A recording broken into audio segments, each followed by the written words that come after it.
आइए हम लोग परमेश्वर की आराधना के लिए एक गीत गाएंगे।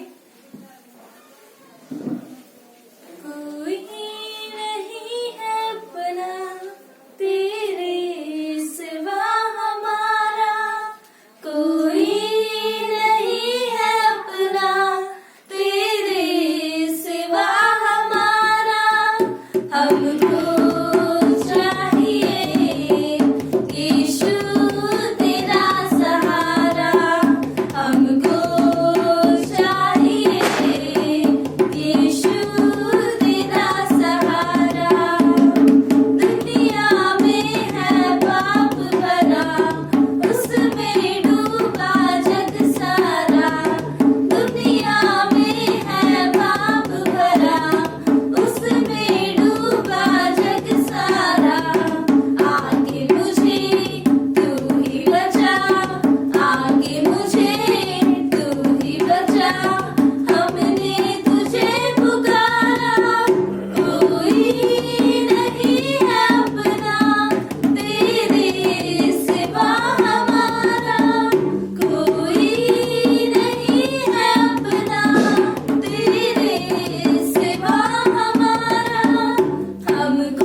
आप सबका स्वागत है इस सभा में। परमेश्वर अपने बच्चों को अपने घर में देखना चाहता है, अपने घर में यानी अपने परिवार में, अपनी कलीसिया में रहना देखना चाहता है विश्वास योग्यता के साथ। परमेश्वर जो हम सब से प्रेम करता है और वो चाहता है कि हम उसके भवन में उपस्थित रहें। तो आज की सभा में आप सबका स्वागत है। एंड आज ये हम लोग वचन देखेंगे आज का। तो आज वचन से पढ़ते हैं रोमियो का 1 अध्याय वचन 17। रोमियो का अध्याय 1 वचन 17 पढ़ेंगे। यहाँ पर इस प्रकार लिखा है और इसके बाद पढ़ेंगे उत्पत्ति का 15 अध्याय 1 से 6 का। तो रोमियो का पहला अध्याय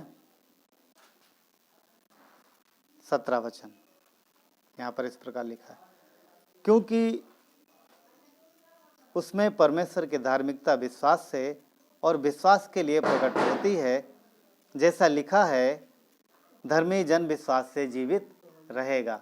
यहाँ पर कैसा लिखा है कि वचन कहता है कि धर्मी जन विश्वास से जीवित रहेगा। हाँ, क्योंकि उसमें परमेश्वर की धार्मिकता विश्वास से और विश्वास के लिए प्रकट होती है। उत्पत्ति का 15 अध्याय वचन 1 से 6 देखते हैं। यहाँ पर इस प्रकार लिखा है, उत्पत्ति का 15 अध्याय 1 से 6 पढ़ते हैं। यहाँ पर इस प्रकार लिखा है,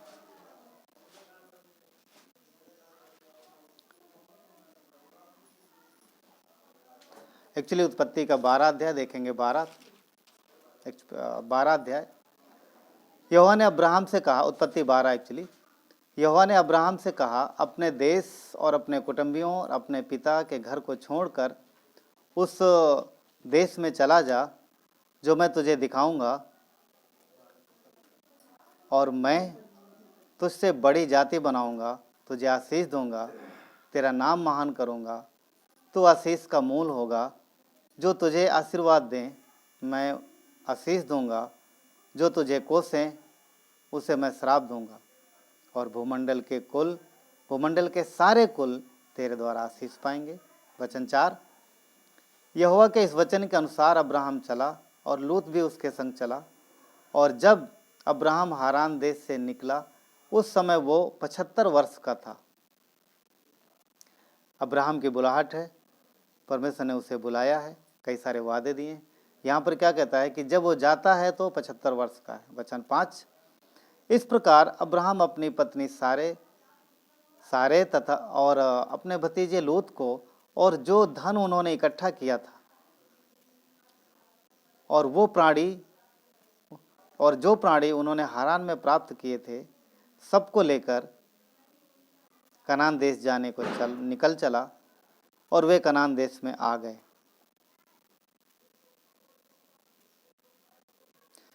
6, उस देश के बीच जाते हुए अब्राहम साकेम जहाँ मोर का बांज वृक्ष है पहुंचा, और उस देश में कनानी लोग रहते थे। ठीक है, आइए प्रार्थना करते हैं। जीवित पिता परमेश्वर, धन्यवाद देते हैं, आज के वचन को आपके हाथों में सौंपते हैं।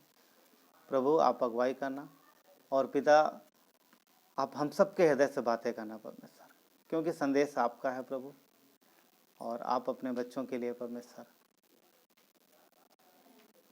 अच्छा भोजन देते हो और उनकी अगुवाई करते हो। इस समय में प्रभु यीशु हम हर एक के लिए मांगते हैं पिता कि आपकी आत्मा से भरे जाएं, हम आपकी अगुवाई में परमेश्वर आज के इस संदेश में सुनने पाएँ, जानने पाएँ पिता आपकी मर्जी को प्रभु। थैंक यू प्रभु यीशु, धन्यवाद देते हैं, यीशु के नाम से मांगते हैं, आमीन। तो हम यहाँ पे देखते हैं कि परमेश्वर का वचन कहता है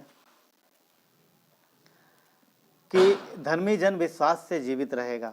परमेश्वर का वचन कहता है कि धर्मी जन विश्वास से जीवित रहेगा। और हम यहाँ पर देखते हैं उत्पत्ति के 12 में कि परमेश्वर ने अब्राहम को बुलाया है, और परमेश्वर हर एक व्यक्ति को वो बुलाहट जो है अब्राहम के लिए थी। पर जो हमने रोमियो के 1 और 17 में देखा है कि हमारी जो विश्वास योग्यता है, एक्चुअली ना, जो विश्वास के विषय में जो बात करता है वो बोलता है कि हमारा विश्वास धार्मिकता के लिए क्या कहता है, क्योंकि उसमें परमेश्वर की धार्मिकता विश्वास से और विश्वास के लिए प्रकट होती है, जैसा लिखा है कि धर्मी जन विश्वास से जीवित रहेगा। तो हम लोग जब विश्वास करते हैं परमेश्वर पे, प्रभु यीशु पे विश्वास करते हैं, तो परमेश्वर की ये इच्छा होती है कि हम विश्वास से चलें। विश्वास किया है तो विश्वास से चलें। हम विश्वासी कहलाते हैं यदि हम अपने जीवन में यीशु के वादों पर और उसके वचनों पर विश्वास करते हुए, उसके वचनों का पालन करते हुए यदि हम चलते हैं, तो फिर परमेश्वर कि इच्छा अनुसार एक्चुअली जीवन बिताना बोल सकते हैं, और उसकी कवरिंग में तो हम हमेशा रहते हैं, पर कई बार विश्वासी जो अपनी मर्जी को पूरा करते हुए, अपनी इच्छा को पूरा करते हुए कवरिंग से बाहर निकल जाते हैं। पर जो उद्धार के विषय में है वो सुरक्षित है, पर जब हम परमेश्वर की इच्छा अनुसार नहीं चलते हैं तो फिर परमेश्वर हमसे दुखी होता है। यीशु ने क्रूस पर हमारा संपूर्ण भुगतान कर दिया है। क्रूस पर उसने अपनी जान दे करके हम सबको बचा लिया, और उसने जो हमें बचाया है, हम सबको, हमें और आपको बुलाया है, तो वह ये चाहता है कि हम उसके बुलाहट को जानें, हम उसके बुलाहट को पहचानें, उसकी इच्छा को जानें। क्योंकि जब तक हम उसकी इच्छा को नहीं जानेंगे कि वो चाहता क्या है, तब तक हम कैसे उसकी मर्जी को पूरी कर पाएंगे और किस तरीके से हम अपने जीवन को जी पाएंगे। हम मसीह पे विश्वास करते हैं क्योंकि यीशु मसीह हमारे लिए क्रूस पर मारा गया। हम किस बात पे विश्वास करते हैं कि यीशु हमारे पर्सनली पापों के लिए क्रूस पर मारा गया, क्रूस पर उसने अपनी जान दी, कब्र में गया और तीसरे दिन वो जी उठा। वो हमारा उद्धारकर्ता मसीह है। पर्सनल हम ये विश्वास करते हैं, पापों का अंगीकार करते हैं, और ये हमारे विश्वास की बुनियाद है। ये विश्वास है जिसके द्वारा परमेश्वर हमें उद्धार देता है। परंतु उद्धार तो हमें मिल गया विश्वास करते ही।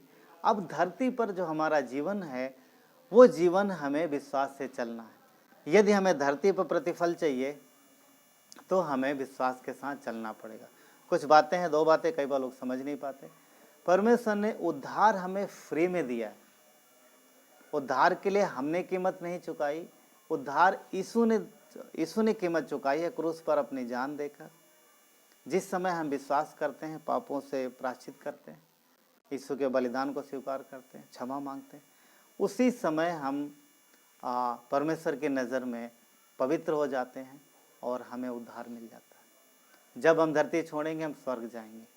परंतु अब जब धरती पर हमें परमेश्वर से आशीष चाहिए, ब्लेसिंग चाहिए और परमेश्वर की संगति चाहिए, उसको हम इस धरती पर रहते हुए हम परमेश्वर को अपने जीवन में महसूस करें और एक परमेश्वर की इच्छा अनुसार जीवन बिताएं, तो इसके लिए हमें परमेश्वर की मर्जी को जानना है और उसकी इच्छा अनुसार चलना है। ये ज़रूरी है क्योंकि उद्धार पाना अलग है और विश्वास में जीवन बिताना दोनों अलग बातें हैं। और परमेश्वर ने हर एक को बुलाया और हमें और आपको बुलाया। यहाँ पर हम अब्राहम के बुलाहट को देखते हैं। एक चीज़, अब्राहम को परमेश्वर ने जब बुलाया तब वो वचन कहता है कि वो मेसोपोटामिया में उर नामक नगर में रहता था। उर नामक एक जगह था, एक नगर था, एक शहर था, वहाँ रहता था। और अब्राहम धनी था, वो धनी परिवार से था, गरीब नहीं था। उसका अच्छा बड़ा कारोबार था उसके पिता का। पर परमेश्वर ने जब बुलाया कि अब्राहम, उसने उसकी आवाज़ को सुना, बोला तू अपने पिता के कारोबार को, अपने परिवार को, जितने सबको छोड़ दे और तू वहाँ चल जो जहाँ मैं तुझे लेके जा रहा हूँ, मैं तुझे एक जगह दिखाऊंगा। और हम सब जानते हैं कि अब्राहम ने परमेश्वर की आवाज़ सुनी और वो वहाँ से चल पड़ा। एक्चुअली वचन सिर्फ इतना ही कहता है कि वो वो चल पड़ा, निकल पड़ा, चल पड़ा वहाँ से। 75 वर्ष का, वचन 4 कहता है कि लूत को संग में लिया, निकल गया। सोच के देखिए क्या आसान था ये। और ये एक दिन के लिए नहीं जा रहा, 2 दिन के लिए नहीं जा रहा, 1 साल के लिए, 2 साल के लिए, 4 साल, 5 साल के लिए नहीं जा रहा, ये हमेशा के लिए जा रहा। कई बार हम लोग देखते हैं कि जब कुछ लोग, कुछ बच्चे या कुछ परिवार अपने परिवार से दूर जाने लगते हैं, कुछ महीनों के लिए भी या कुछ साल के लिए भी, तो लोग कैसे विदा करते हैं? खबर देते रहना, मिलते रहना, जल्दी आना वापस। यहाँ पर अब्राहम की बुलाहट इस तरीके की नहीं है, कुछ अलग है। परमेश्वर ने इसको बुला लिया है कि इस देश को छोड़ दे, इस जगह छोड़ दे, तो वहाँ चल, मैं जहाँ पर तुझे आशीष देने वाला हूँ। कनान वो जगह है। और शायद उस समय कठिन रहा हो बाकी लोगों के लिए कि मेरा बेटा, मेरा बच्चा, मेरा भतीजा, मेरा भरा पूरा परिवार था, उसका पिता, उसका दादा, परदादा सब वहाँ उपस्थित थे। वहाँ पर उन सब को छोड़ के अपनी पत्नी और वो अपने भतीजे के साथ, पिता भी थोड़ी देर साथ में गया पर पिता रास्ते में उनकी डेथ हो जाती है और अब्राहम निकल जाते हैं। तो ये है एक अब्राहम को विश्वास का पिता भी कहा गया है। वो विश्वास का पिता है और आशीष का मूल है वो। हाँ, परमेश्वर ने उसे बोला, उसने देखे जब परमेश्वर बुलाता है तो परमेश्वर कुछ वादे देता है और हर एक वादे के साथ आशीषें जुड़ी होती हैं। अब्राहम को बुलाया उसने, वचन 2 और 3 में उसने वादे दिए। बोलता पहले क्या बोलता है कि अपने पिता को सबको छोड़ दे, उस जगह जा जो जगह मैं तुझे दिखाऊंगा, और इसके बाद जब तू वहाँ पहुँच जाएगा मैं तुझे तेरे साथ क्या क्या करूँगा। देखो क्या कहता है, मैं तुझे एक बड़ी आशीष, मैं तुझसे एक बड़ी जाति बनाऊंगा। पहला वादा दिया इसने कि मैं तुझसे बड़ी जाति बनाऊंगा। क्यों? क्योंकि 75 साल का हो गया था, उसे कोई संतान नहीं थी और ये उसका दुख था, ये उसकी तकलीफ थी, उसके कोई संतान नहीं थी। तो परमेश्वर ने उसे पहला वादा दे दिया कि मैं तुझसे बड़ी जाति बनाऊंगा। हाँ, तुझसे तुझे तुझे तुझे मैं ब्लेस करूंगा, तेरे संतानें होंगी, एक संतान नहीं होगी, एक जाति निकलेगी। फिर बोलता है दूसरे नंबर पर आशीष दूंगा। तीसरे पे बोलता है कि तेरा नाम महान करूंगा, तेरे नाम आशीष दूंगा और तेरा नाम महान, मतलब जहां तो जा रहा उस एरिया के लोग और उसके बाद के लोग तुझे याद रखेंगे। और आगे बोलता है तो आशीष का मूल होगा। पहला जो तो मैं तुझे आशीष दूंगा, मतलब वो व्यक्तिगत तौर पे आशीष उसको मिल रही है। आखिर में जो बोलता है कि मैं तुझे तो आशीष का मूल होगा, इसका मतलब ये है कि तेरे द्वारा बहुत सारे लोग आशीषित होंगे और होते रहेंगे। 3 कहता है कि जो तुझे आशीर्वाद दे मैं उन्हें आशीष दूंगा, यानी जो लोग तेरे साथ मित्रता रखेंगे, जो तेरे साथ अच्छा व्यवहार करेंगे, मैं उनको आशीष दूंगा, मैं उनके साथ मैं उनको सफल करूंगा, मैं उन्हें भी ब्लेस करूंगा।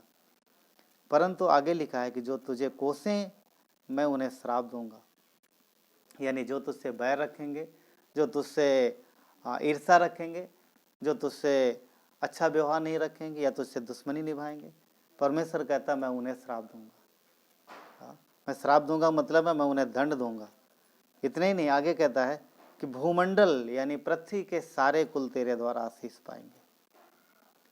अब्राहम के इस वादे के तहत उसको ये बड़ा वादा था और हम जानते हैं कि इसके बाद अब्राहम जो है उस देश के लिए निकल पड़ा, उस देश के लिए गया। ये विश्वास की यात्रा थी, एक्चुअली अब्राहम के विश्वास की यात्रा थी और उसने निकल गया। उसके मन में ज़्यादा सवाल नहीं है, कहीं ऐसा लिखा नहीं कि उसने शक किया, कहीं सवाल किया। होता क्या है कि प्रभु अगर परमेश्वर ने हमें बुलाया है, हमारे अंदर हमारे और आपके लिए भी एक बुलाहट है। अब्राहम की बुलाहट से कुछ हम लोग सीख सकते हैं कि वो निकल गया बाय फेथ, विश्वास के साथ। सेम उसी तरीके से अगर हम परमेश्वर ने हमें बुलाया है विश्वास में चलने के लिए, उद्धार पाया, अब विश्वास की चाल है। अब इस विश्वास की चाल में कई बार सवाल उठते दिमाग में, अरे अभी ये हो रहा, आगे क्या होगा, 2 साल बाद क्या होगा, 3 साल बाद क्या होगा, कैसे करेंगे। कई सारे सवाल जब आते हैं तो एक जिज्ञासा बन जाती, किस चीज़ की? उस चीज़ की कि जो अभी हमारे लिए ज़रूरी नहीं है, वो गैर ज़रूरी हो सकती है पर हम उसको अभी जानना चाहते हैं। जैसे कि कोई व्यक्ति, कोई एक बच्चा बोले कि मेरी शादी करोगे तो मेरी दुल्हन कैसी होगी, उदाहरण बता रहे हैं। वो जानना उसके लिए ज़रूरी नहीं है, उसके लिए ज़रूरी जो है वो जो ज़रूरी है वो हमें करना। कई बार हम लोग विश्वासी होने के नाते बहुत सारी बातें हैं जो हमारे मन में आने लगती, पर ज़्यादा सवाल जो हैं विश्वास के बारे में ज़्यादा, क्योंकि विश्वास से जो जीवन है वो विश्वास से जिया जाता है। हम यीशु के पीछे चलते हैं ये समझते हुए कि वो हमारा परमेश्वर है, वो हमें संभाल लेगा, वो हमें बचा लेगा और वो हमारी आवश्यकताओं और हर एक चीज़ के लिए वो हमारी ज़रूरतों को पूरा करेगा। वो परमेश्वर है, वो विश्वासी जीवन है, वो विश्वासी जीवन है। परमेश्वर अपने बच्चों को वादा देता है, उसने हमें और आपको भी वादा दिए हैं और हर वादा वो पूरा करता है, क्योंकि परमेश्वर विश्वास योग्य है। हम विश्वास योग्य नहीं रह पाते कई बार, परमेश्वर विश्वास योग्य है।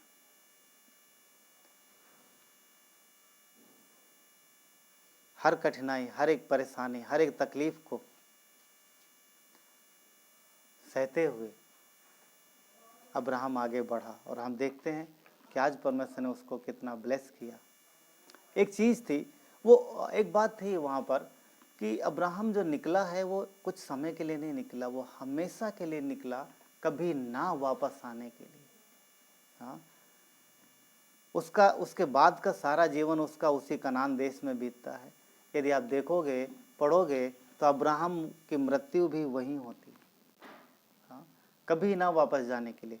क्या दिखाता है कि प्रभु यीशु ने हमें बुलाया है, हमारी बुलाहट भी इसी तरीके की है कि कभी ना वापस जाने की। हाँ, कभी ना वापस जाने की बुलाहट, कभी वापस नहीं लौटा, कभी वापस नहीं लौटा।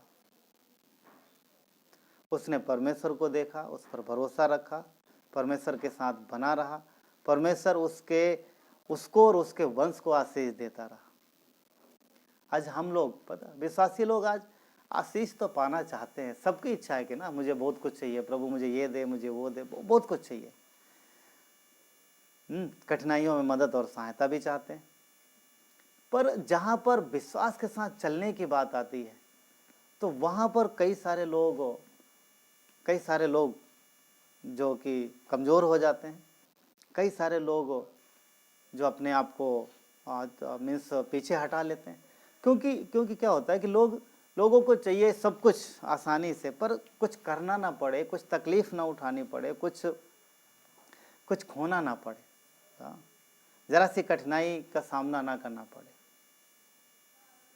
इसीलिए क्योंकि कुछ परमेश्वर को छोड़ने को कहता है, जिस वक्त को छोड़ने कहता है तो वो छोड़ने के लिए तैयार नहीं होते। अब्राहम को बोला गया छोड़ दे अपने पिता का घर, छोड़ दिया। हालांकि हमको परमेश्वर, हमको और आपको उस तरीके नहीं बोलता अपने माता पिता घर छोड़ के और जगह दिखाता हूँ, ऑलरेडी हम कनान में ही हैं। हाँ, उस तरीके से हमारी आपकी बुलाहट नहीं, पर कुछ चीज़ें हैं, परमेश्वर कुछ चीज़ें बोल सकता है छोड़ने के लिए। हाँ, कुछ नया सीखो। पर लोग क्या होते हैं, कुछ चीज़ें पकड़ के रखते, नहीं मुझे इन चीज़ों से प्यार है, मुझे छोड़ना नहीं। हाँ, बहुत सारी चीज़ें हो सकती, आप समझते हैं, कई सारी चीज़ें। अगर कोई व्यक्ति आता है संसार से, उसके अंदर कई सारी आदतें हो सकती हैं जो अच्छी नहीं है, और परमेश्वर उन पर उंगली रखेगा, इनको छोड़ो, नहीं मुझे वो चाहिए, मुझे ज़रूरत है, नहीं मैं उनसे प्यार करता हूँ, चाहे वो नशा हो, चाहे कई सारी चीज़ें हो, कई सारी चीज़ें होती है। ध्यान रहे, जो हमारे और आपके सेहत के लिए अच्छा नहीं है, परमेश्वर वहाँ पर उंगली रखेगा कि इनको छोड़ दो। क्यों? क्योंकि वो अपने बच्चों को बुराई के साथ नहीं बढ़ाना चाहता, वो आशीष देना चाहता है। वो चाहता है कि हम जानें और हम सीखें और हम बढ़ें, और हम प्योर निकलें। वो इसकी मर्जी है, ये परमेश्वर की इच्छा है। प्रभु यीशु ने कदम बढ़ाया, हमें और आपको बचा लिया, उसने हमें उद्धार दे दिया। अब विश्वास में चलने की बारी है, अब विश्वास में चलने की बारी है। परमेश्वर चाहते हैं कि हम विश्वास योग्य बने रहें। हमने विश्वास किया है तो विश्वास में चलते रहें विश्वास में। अब्राहम यदि अपने पिता को घर को छोड़ के नहीं आता तो शायद वो विश्वास का पिता नहीं कहलाता, शायद वो वहीं पर होता और उसको भूल जाते। क्योंकि अब्राहम के परिवार के कुछ लोगों को छोड़ के, जिनका अब्राहम के परिवार के साथ रिलेशन रहा, या उनको छोड़ के और किसी के बारे में कोई जिक्र नहीं, सब भूल गए सबको। पर अब्राहम को याद रखा, उसके वंश को याद रखा, और आशीषें उसके वंश से जुड़ी हैं। हमसे और आपसे भी परमेश्वर कहता है, विश्वास किया है तो विश्वास में बाय फेथ चलते रहो। विश्वास के साथ हमें चलना है। भजन संहिता 119:4 कहता है, तूने अपने उपदेश इसलिए दिए हैं कि वो यत्न से माने जाएं। परमेश्वर ने जो वचन हमें कहे हैं, जो उसकी इच्छा है, वो इसीलिए दी गई है, उसीलिए उसने कहा है, ताकि हम यत्न करके, यानी प्रयत्न करके, कोशिश करके माने।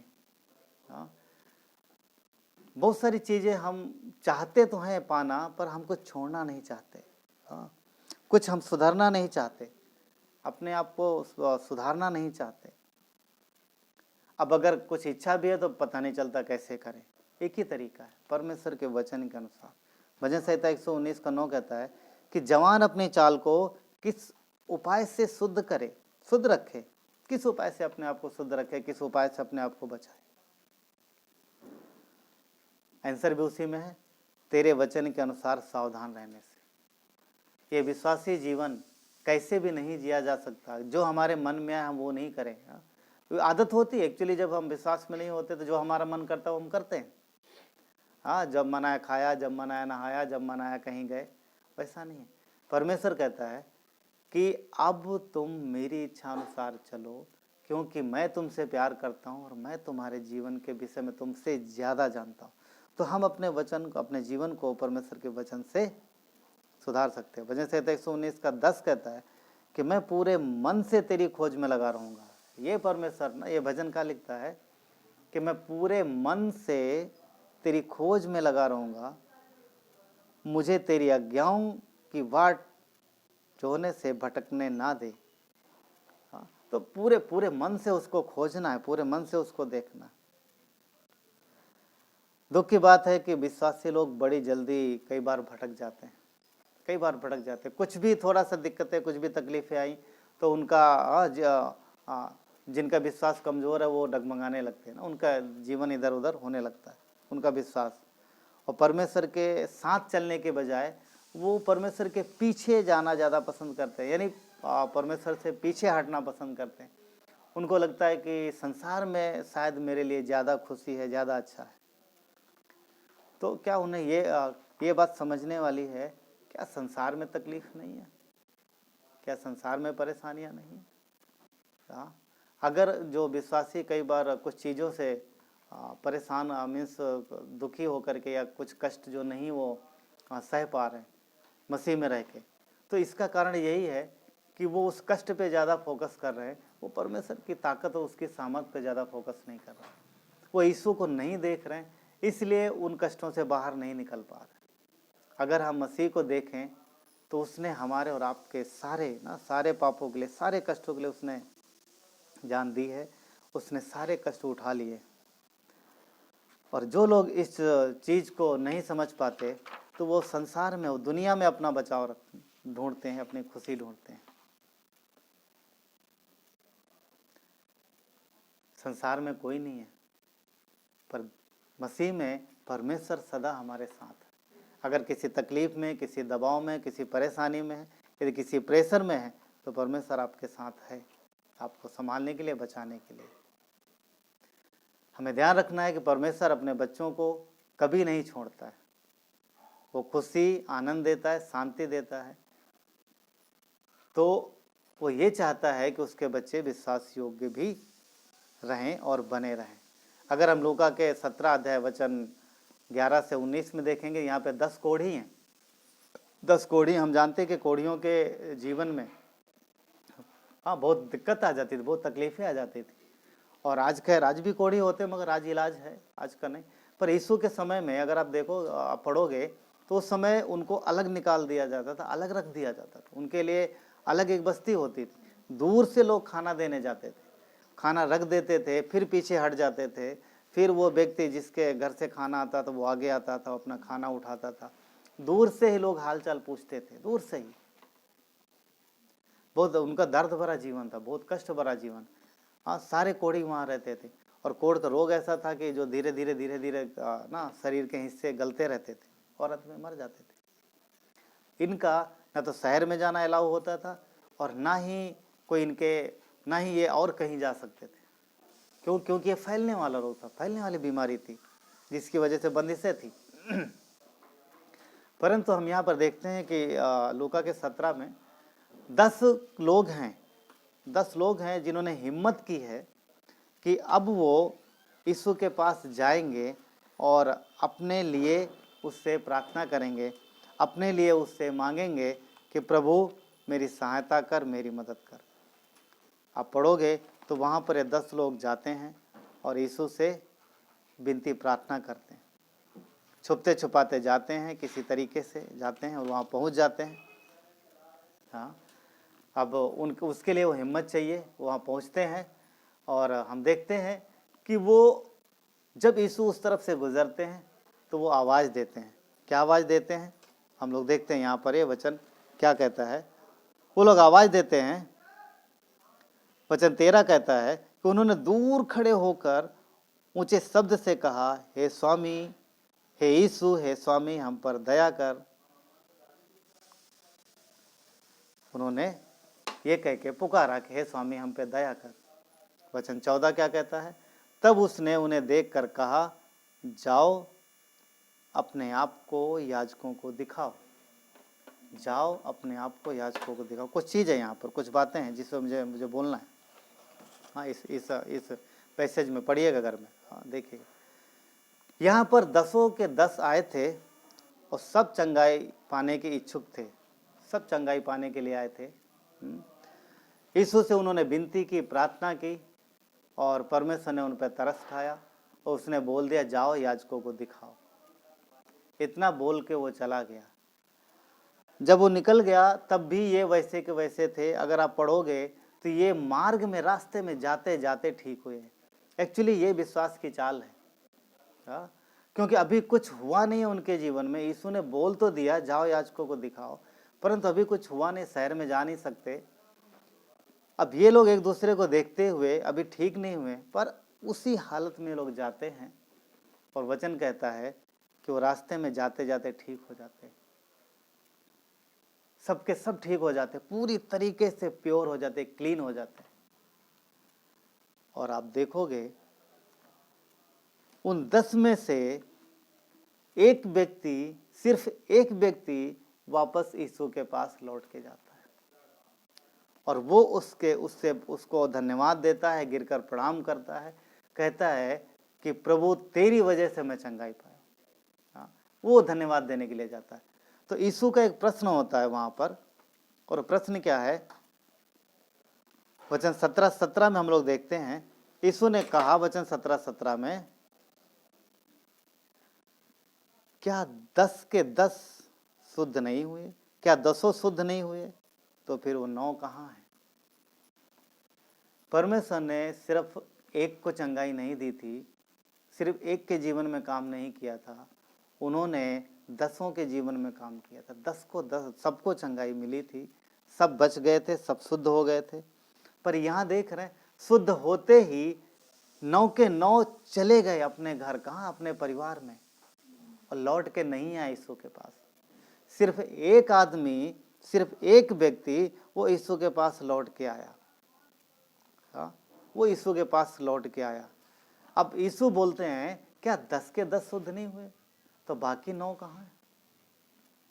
कई बार विश्वासी लोगों का हृदय ऐसा हो जाता है कि वो कुछ पाने के लिए आते हैं और जब मिल जाता है तो आनंदित हो जाते हैं और उसी आशीष में खो जाते हैं और मुड़ के यीशु की तरफ धन्यवाद देने के लिए नहीं आते। और फिर कई बार तो उनका जीवन वैसे का वैसा फिर होने लगता है और वो कभी मुड़ के दोबारा यीशु के पास नहीं आते और पूरी तरीके से संसार में चले जाते हैं, या यीशु को भूल जाते हैं या छोड़ देते हैं।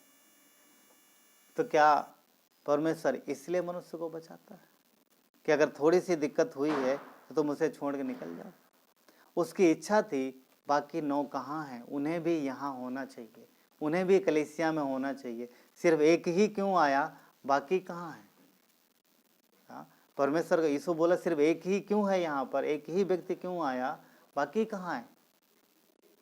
परमेश्वर का सवाल है, बाकी कहाँ है? वो सबको चाहता है अपने कलीसिया में देखना। कुछ ही लोग दुनिया में यीशु पर विश्वास कर रहे हैं। परमेश्वर चाहता सबके सब बचाए जाए, सबके सब बचाए जाए। बाकी कहाँ है? बाकी कहाँ है?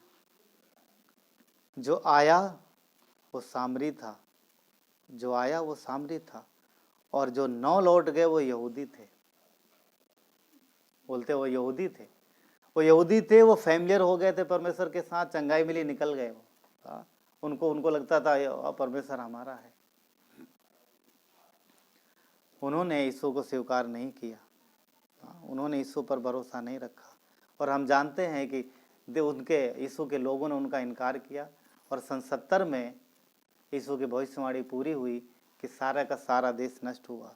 अगर वो विश्वास कर लेते, सबके सब पूरा देश विश्वास कर लेता, तो शायद वो चीज़ें नहीं होती।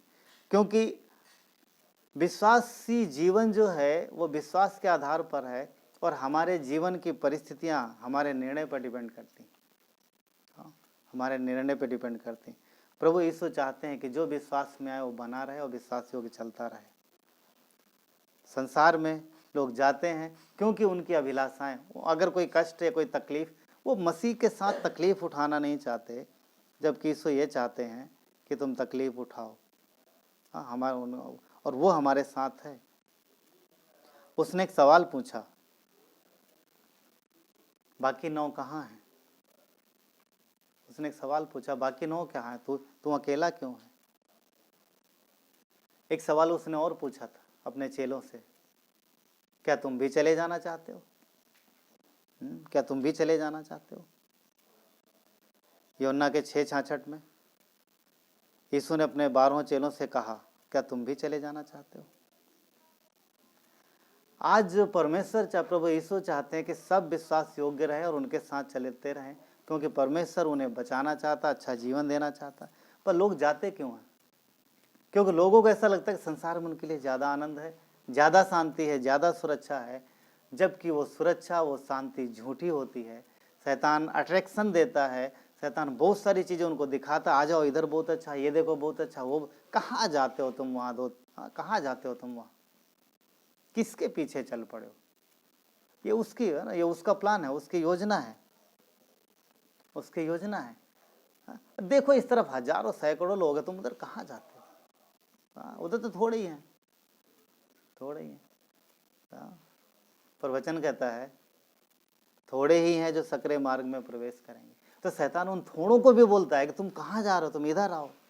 और कितने सारे विश्वासी उसके चंगुल में फंस जाते हैं और चले जाते हैं, संगति छोड़ देते हैं, चले जाते हैं। चेलों को पूछा, क्या तुम भी चले जाना चाहते हो? पतरस ने जवाब दिया 68 में, यूहन्ना 6:68 में, हे प्रभु हम किसके पास जाएं? किसके पास जाए? क्योंकि जो तेरे पास है वो किसी के पास नहीं है। अनंत जीवन तेरे पास है, सच्ची शांति तेरे पास है, उद्धार तेरे पास है, आनंद तेरे पास है, सुरक्षा तेरे पास है, हमारे लिए अच्छा भविष्य तेरे पास है, हमारे लिए अच्छी योजनाएं तेरे पास है। तूने हमारे लिए बड़ी बड़ी अच्छा प्लान किया, अच्छी योजनाएं बनाई। और किसके पास जाए? और हमें क्या चाहिए? सब कुछ तो है। किसके पास जाएं? क्योंकि अनंत जीवन की बातें तेरे पास है और किसी के पास नहीं। शैतान झूठी आशा देता है, झूठी दिलासा देता है, वो फंसाने की कोशिश करता है। और दुख की बात यह है कि कितने लोग फंस जाते हैं। वो शैतान को शेर बोला ना, पर बाइबल शेर बोलता है, और वो भेड़ों की ताक में रहता है, भेड़ों को खींचता है अपनी तरफ, लालसा देता है, टेम्पटेशन देता है, और कई सारी भेड़ें भटक जाती हैं। फिर वो उनको, शेर का काम क्या है? खा जाना। वो उनके जीवन को नष्ट कर देता है, उनके जीवन को खत्म कर देता है। ये उसकी चाल है। और बहुत तरीके के उसके पास प्लान है, योजनाएं हैं। एक परिवार जिसके जो मुझे अभी इस समय याद आ रहा, वो अच्छा खासा परिवार बढ़ रहा था, संगति में अच्छा जीवन था उनका, कलीसिया में बढ़ रहे थे और विश्वास में मजबूत हो रहे थे, परमेश्वर के लिए ब्लेस हो रहे थे। अचानक उनकी नौकरी छूटी। अब नौकरी छोटी, तकलीफें आने लगी। एक्चुअली नौकरी छोटी नहीं, वो नौकरी जारी थी, पर दूसरा ऑफर मिला जिसमें डबल सैलरी थी। अब उदाहरण तौर पे यदि आप 20,000 कमा रहे हैं और आपको 50,000 की सैलरी मिलने की कोई जॉब मिले, तो लगता है नहीं कि नहीं 20 और कहाँ 50, जाना चाहिए। और सब आकर्षित होंगे। और उनके जीवन में ये चीज़ें आई। डबल सैलरी से ज़्यादा उनकी सैलरी थी जहाँ पर ऑफ़र आया था, पर वो जो ऑफ़र आया वो बहुत दूर था, वो जॉब बहुत दूर थी। उनको घर बदलना था, उनको बच्चों का स्कूल चेंज करना था, सब कुछ चेंज करना था, और वहाँ पर कलीसिया नहीं थी। समझ रहे हैं वो क्या रहा है? शैतान 50,000, उदाहरण बता रहा हूँ, डबल से ज़्यादा सैलरी, 50,000 सैलरी दे रहा, इधर 20,000 मिल रहे हैं, उधर 50 मिलेंगे, मगर क्या नहीं मिलेगी? अच्छा स्कूल उधर मिल जाएगा, रहने घर अच्छा मिल जाएगा, पर एक चीज़ नहीं मिलेगी, कलीसिया नहीं मिलेगी, संगति नहीं मिलेगी। क्यों? क्योंकि बहुत दूर है। तो आपस में बात किया पति पत्नी, उन्होंने बोला क्या करें, 50,000 सैलरी है, यहाँ पर 20,000 है, वहाँ जाके हम बहुत सारी चीज़ें जो यहाँ नहीं कर पा रहे वहाँ कर सकते हैं हमारे लिए। संगति का क्या करना है, संगत तो आपस में बात हुआ, संगति तो नहीं मिलेगी। फिर सप्ताह में एक दिन आ जाएंगे ना ट्रेवलिंग करके, कितनी दिक्कत, गाड़ी हो जाएगी, अपने पर गाड़ी लेंगे आएंगे ना। प्लान किया, चले गए, थोड़े दिन आए। अब ट्रेवलिंग में कितना दिक्कत है, कभी ट्रैफिक का, कभी किसी चीज़, कभी किसी चीज़ का, ये हो रहा। और बाद में जो उनकी संडे ऑफ था कंपनी की तरफ से, वो भी बंद हो गया। संडे ऑफ जो यानी संडे छुट्टी थी वो भी बंद हुई। अब वो पूरी तरीके से फंस गए, क्योंकि वो उस चीज़ को छोड़ नहीं पा रहे हैं, क्योंकि ज़्यादा अमाउंट है, इधर बहुत थोड़ा है। पर शैतान ने उन्हें वो छुड़वा दिया जो स्वर्ग से आशीष उन्हें मिलने वाली थी। बाद में किसी प्रॉब्लम की वजह से कंपनी बंद हुई, उनकी वो जॉब भी छूट गई। शैतान का इस तरीके का काम रहता है, कुछ चीज़ें दिखाता है बड़ा बड़ा और उसके बाद में वो फंसाता है। परमेश्वर के लोगों को चाहिए कि वो विश्वास से चलें। और कई बार जीवन में मोड़ आएंगे ऐसे जहाँ पर कुछ समझ नहीं आएगा। हाँ, क्योंकि कई बार ऐसे है ना, जीवन ना, जिंदगी के मोड़ में कई बार ऐसे समय आएंगे जहाँ पर डिसीजन ले पाना मुश्किल होगा। इसके लिए परमेश्वर ने वचन और अगुओं को रखा है। हाँ, आप उनकी मदद ले सकते हैं। हाँ, ताकि क्योंकि अगुए लीडर इसीलिए रखे जाते हैं, आप उनकी मदद ले सकते हैं। परमेश्वर उनके द्वारा आपसे बातें करेगा और उस रास्ते मार्ग में बने रहिए, क्योंकि शैतान चाहता है कि आप वहाँ से निकल जाओ और आप फंस जाओ। 1 कुरिन्थियों का 16:13 कहता है, जागते रहो, विश्वास में स्थिर रहो, पुरुषार्थ करो और बलवंत हो जाओ। बलवंत किस में होना है? परमेश्वर के वचन में, आत्मा में मजबूत होना, सामर्थ्य होना। अपने विश्वास को हम परमेश्वर के वचनों से बढ़ाएं और अपनी चाल को, यानी जो अपने विश्वास की चाल को मजबूत रखें। फिलिपियों के 1:29 का 20 पाठ कहता है, केवल विश्वास करो, ना केवल विश्वास करो पर उसके लिए दुख भी उठाओ। एक समस्या हो जाए, ये एक प्रॉब्लम ये है कि विश्वासी लोग कई बार सोचते सब हमें बढ़िया बढ़िया चाहिए, सब आराम से होना चाहिए। नहीं होता। वचन कहता है कि हमें दुख उठाना है, पर एक अच्छी बात यह है कि हर तकलीफ, हर परेशानी में मसीह यीशु हमारे साथ है। वो हमें कभी भी अकेला नहीं छोड़ता है, कभी भी अकेला नहीं छोड़ता है। हम देखते हैं ना, मत्ती 7 में जो दो घर बनाने वाले लोग, एक ने रेत पे बनाया और एक ने चट्टान पे बनाया। हाँ, दोनों घरों में आंधी आती है, दोनों घरों में बाढ़ें आती हैं, पर जो रेत पर है वो ढह जाता है, पर जो चट्टान पर बना है वो खड़ा रहता है। तो सवाल ये पैदा होता है कि हम जो विश्वास में चल रहे हैं, तो हमारी चाल क्या, आंधी और तूफान आएंगे तो हम ढह जाएं या फिर छोड़ के भाग जाएं? हाँ, निकल जाएं, चले जाएं, वापस लौट जाएं, दुनिया में अपनी खुशी ढूंढें, या फिर हमें बने रहना? परमेश्वर की इच्छा है कि हम विश्वास में विश्वास योग्यता से चलें। हर एक तकलीफ परेशानी में यीशु हमारे साथ है। हमें डरने की जरूरत नहीं। क्यों? क्योंकि जब परमेश्वर हमारे साथ है तो फिर हमें डरने की क्या जरूरत है। और हर एक तकलीफ परेशानी हम मसीह के साथ रह करके विजयी हो सकते। क्यों? क्योंकि वो विजयी हुआ, उसने शैतान को हराया है, तो शैतान हमें और आप पर विजय नहीं पा सकता। इसलिए हम परमेश्वर के साथ विश्वास योग्यता से चल सकते हैं। फिलिपियों 4:13 कहता है कि जो मुझे सामर्थ देता है उसमें मैं सब कुछ कर सकता हूँ। विश्वास की चाल में, विश्वास योग्यता में चलते हुए जीवन के मार्ग में यदि कभी मोड़ आते हैं, कुछ समझ नहीं आ रहा, कठिनाइयाँ आती हैं, उसके बावजूद भी डरने की ज़रूरत नहीं है, क्योंकि हर समय मसीह यीशु हमारे और आपके साथ है। तो संसार में खुशी नहीं ढूंढना है। परमेश्वर ने बुलाया है, तो ये बुलाहट सिर्फ एक दिन के लिए नहीं है, एक साल के लिए नहीं है, ये हमेशा के लिए है। ये सिर्फ इस धरती के लिए नहीं है, ये धरती के बाद के लिए है। क्यों? क्योंकि परमेश्वर ने हमें बचा लिया, हम इस जीवन के बाद भी हम उसके साथ रहने वाले हैं। शैतान चाहता है कि आप संसार में जाओ ताकि आप खो जाओ। धरती पर जो परमेश्वर के कार्य आपके जीवन से होने वाले हैं, जो ब्लेसिंग वो आपको देने वाला है, जो महिमा वो आपसे लेने वाला है, उन सब से वो दूर रखना चाहता है। इसलिए छोटे से भी दिक्कत में ना विश्वास को हिलाने की कोशिश करता है। इसलिए मजबूत बनो, विश्वास करो, विश्वास में बढ़ो, संगति में, प्रार्थना में, वचन में अपने आप को बना के रखना। अगर कुछ होता है तो कलीसिया है, अगुवे हैं, टीचर, आप उनसे बात कर सकते हैं। परंतु अगर हम मसीह को छोड़ के जाते हैं तो फिर ये हम शैतान के खुराक बन रहे हैं, क्योंकि वो नहीं चाहता कि मसीह के लोग, वो नहीं चाहता कि आप प्रभु में बढ़ें और आशीषित हों और परमेश्वर आपके जीवन से अपनी महिमा ले और आपको महिमा दे। ये परमेश्वर की इच्छा है।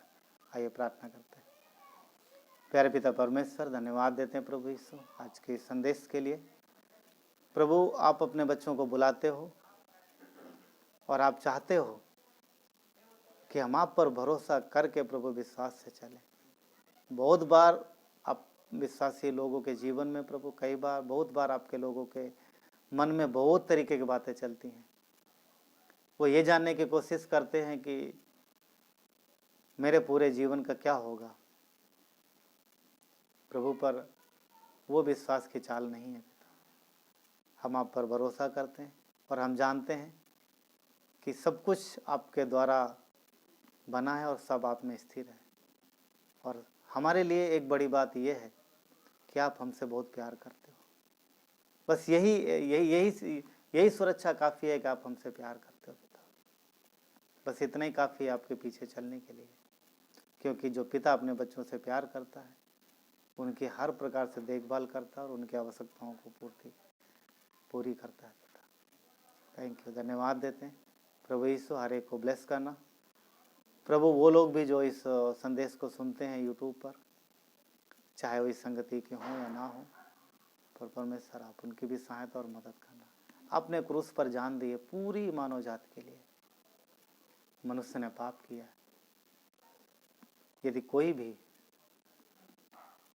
इस बात पर विश्वास करता है कि आपने उसके पापों के लिए क्रूस पर अपनी जान दी, कब्र में गए और तीसरे दिन जी उठे और अपने पापों से क्षमा मांगता है, विश्वास करता है कि आप उसके मसीहा हो, आपने उसके लिए बलिदान दिया, तो प्रभु यीशु आप इस बात की उसे खातिरी देते हो कि वो स्वर्ग में होगा आपके बलिदान की वजह से, क्योंकि आपने पूरी तरीके से उसके पापों को धो दिया है।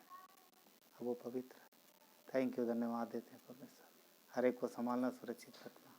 थैंक यू, धन्यवाद देते हैं प्रभु यीशु के नाम से मांगते हैं, आमीन।